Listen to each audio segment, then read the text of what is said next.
जय हिंद फ्रेंड्स। आज हम लोग नंबर सिस्टम के बारे में पढ़ेंगे। नंबर सिस्टम को हम लोग 3 भागों में कैटेगराइज़ किए हैं। जिसमें पहला में हम लोग संख्या के बारे में जानेंगे। दूसरा है भाज्यता का नियम।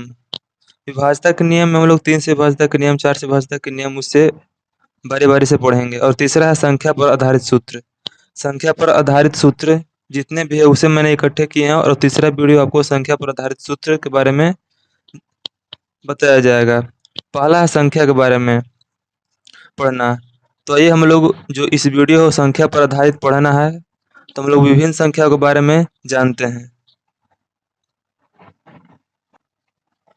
संख्या में हम लोग सबसे पहले अंक के बारे में जानेंगे, उसके बाद प्रकृत संख्या, पूर्ण संख्या, सम संख्या और इसी तरह एग्जाम्पल के साथ बारी-बारी से परिमेय संख्या और अपरिमेय संख्या तक पढ़ेंगे। तो आइए सबसे पहले हम लोग अंक के बारे में जानते हैं। पहला है अंक। आइए हम लोग इसकी परिभाषा के बारे में जानते हैं। इसकी परिभाषा है 0, 1, 2, 3, 4, 5, 6, 7, 8, 9। 9 तक ही को अंक कहते हैं। ये सब जो दिख रहे हैं आपको, ये सब अंक हैं। अंक से ही मिलकर संख्या का निर्माण होता है। जितने भी अंकगणित में हैं संख्या, जो बड़े-बड़े संख्या का निर्माण हुआ है, वो सभी अंक से ही मिलकर बने हैं। तो अंक का एक परिभाषा हुआ, आप इसे याद रखेंगे। दूसरा प्राकृत संख्या के बारे में हम लोग जानते हैं। प्राकृत संख्या। प्राकृत संख्या किसे कहते हैं? गिनती की संख्या को प्राकृत संख्या कहते हैं। जैसे 1, 2, 3, 4, 5 ... अनंत तक की संख्या को प्राकृत संख्या कहते हैं। जैसे हम लोग गिनती स्टार्ट करते हैं 1, 2, 3, 4, 5, तो ये सब प्राकृत संख्या है। गिनती की संख्या को प्राकृत संख्या कहते हैं। प्राकृत संख्या में शून्य को हम लोग शामिल नहीं करते हैं। प्राकृत संख्या में 1 से स्टार्ट होते हैं और अनंत तक जाते हैं। सबसे छोटी प्राकृत संख्या याद रखेंगे, छोटी में होगी प्राकृत संख्या 1, और सबसे बड़ी प्राकृत संख्या ज्ञात करना संभव नहीं है, वो इन्फिनाइट तक जाते ही रहेंगे।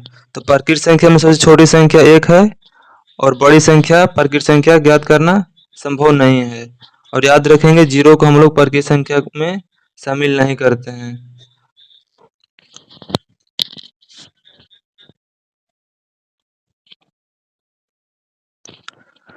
तीसरा है पूर्ण संख्या।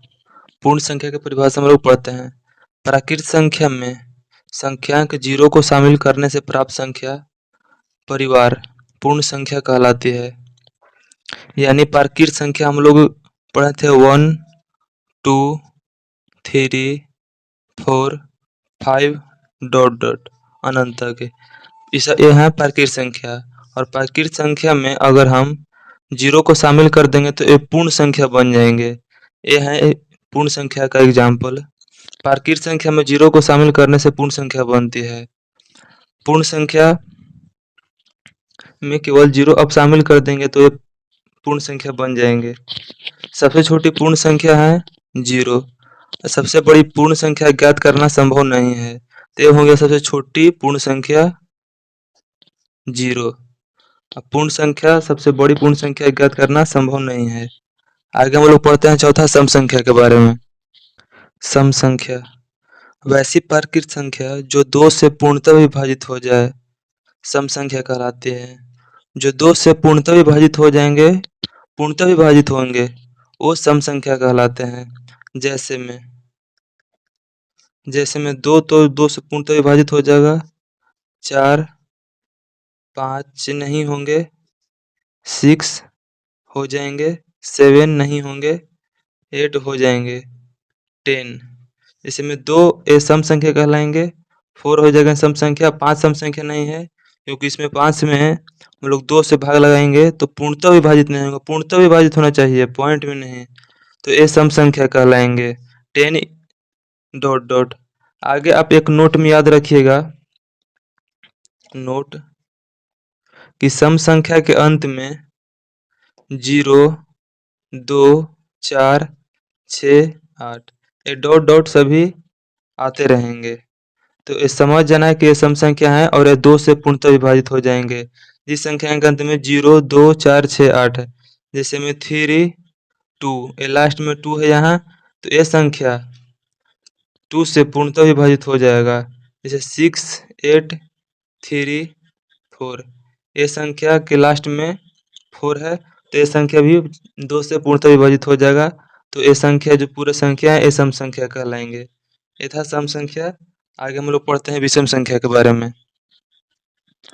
विषम संख्या वे प्राकृत संख्याएं जो 2 से विभाजित नहीं हो, वे विषम संख्या कहलाते हैं। जो प्राकृत संख्या 2 से विभाजित नहीं होंगे, वे विषम संख्या कहलाते हैं। जैसे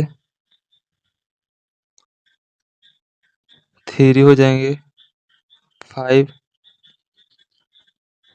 7, 11, ये सब विषम संख्या है। विषम संख्या 9 भी हो जाएंगे। विषम संख्या 9 है जिसमें किसी संख्या 3 से उसी संख्या से, यानी 9 है उसी संख्या से विभाजित होगा, या उसमें किसी अन्य विषम संख्या से पूरा भाग लगे, विषम संख्या कहलाते हैं। जैसे 9 है, इसमें हम 3 से भाग देंगे तो ये 3 बार में कट जाएंगे, तो ये 9 विषम संख्या है। और विषम संख्या है अपने विषम संख्या से भाग लग जाते हैं, यह है विषम संख्या। विषम संख्या के इकाई अंक के स्थान पर, इकाई अंक के स्थान पर 1, 3, 5, 7 और 9 रहेंगे। इकाई अंक के स्थान पर यानी लास्ट में 1, 3, 5, 7, 9 रहेंगे, तो आप समझ जाएंगे कि विषम संख्या है। जैसे 3, 4, 3, तो यह है विषम संख्या। विषम संख्या है। और एक और एग्जाम्पल लेते हैं, जैसे 4, 4, 3, 2, 9, ये भी है इकाई अंक के स्थान पर 9, तो यह है विषम संख्या। और इसमें है इकाई अंक के स्थान पर 3, तो यह है विषम संख्या जो 2 से पूर्णतः विभाजित नहीं होंगे। आगे हम लोग पढ़ते हैं भाज्य संख्या के बारे में। अगला है भाज्य संख्याएं। भाज्य संख्याएं को हम लोग संयुक्त संख्याएं या यौगिक संख्याएं भी बोलते हैं। आइए इसके हम लोग डिफिनेशन के बारे में जानते हैं। इसका डिफिनेशन है वैसी प्रकृत संख्याएं जो एक और समय के अलावे किसी भी दूसरी संख्या से विभाजित हो, भाज्य संख्या कहलाते हैं। भाज्य संख्या बोलने से पता चल रहा है कि भाज्य यानी कटेंगे। जैसे में 4, 6, 8, 9, 10, 12, ये सब भाज्य संख्या हैं। यानी कहने का मतलब है कि एक और समय के अलावे, समय अगर भाग देंगे 1 से तो 1 4 मरतबे कट जाएंगे। एक और समय के अलावे, एक और समय मतलब कहने का 4 है तो ये 4 से ही एक बार में कटेंगे। अलावे, ये दोनों के अलावे और किसी भी संख्या से अगर ये कटेंगे तो ये भाज्य संख्या कहलाते हैं।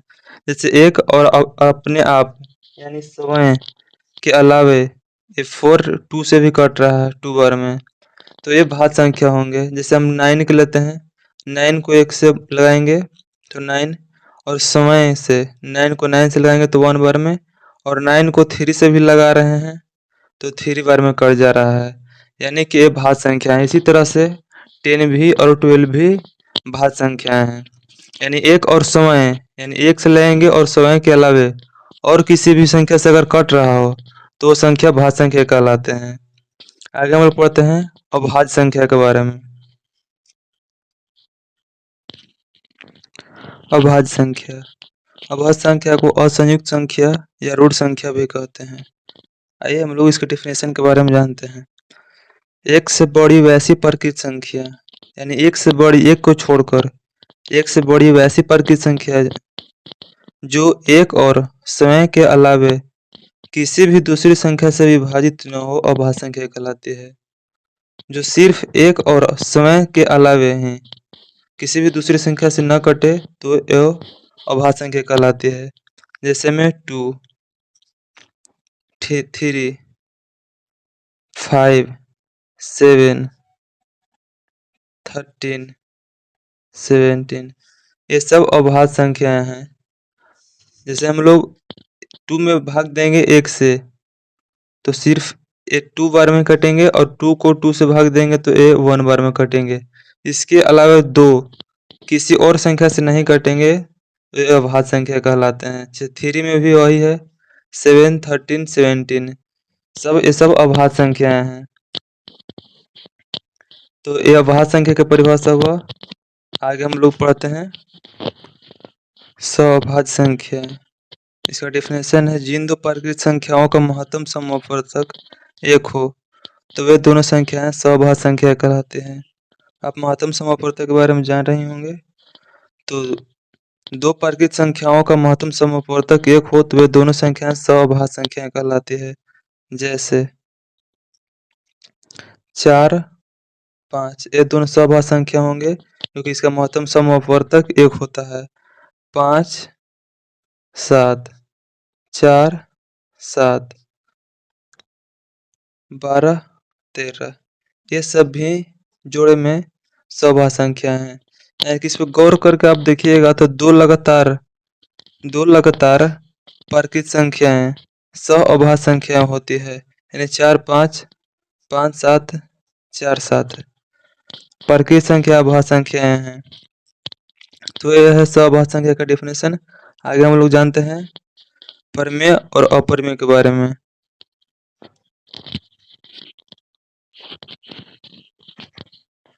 परिमेय संख्या वैसी संख्या जो p/q के रूप में हो, पहले से ही p/q के रूप में हो, यानी कहने का अर्थ है कि p/q के रूप में यानी अंश हर यानी बट्टा में हो, या जिसे p/q के रूप में व्यक्त की जा सकता है, परिमेय संख्या कहलाता है। जैसे 6/7 ये परिमेय संख्या पहले से है और केवल 5 दिया हुआ है तो ये भी परिमेय संख्या है, क्योंकि इसमें बट्टा में 1 लगा देंगे तो ये भी p/q के रूप में लिखा जा रहा है, तो ये भी परिमेय संख्या होगा।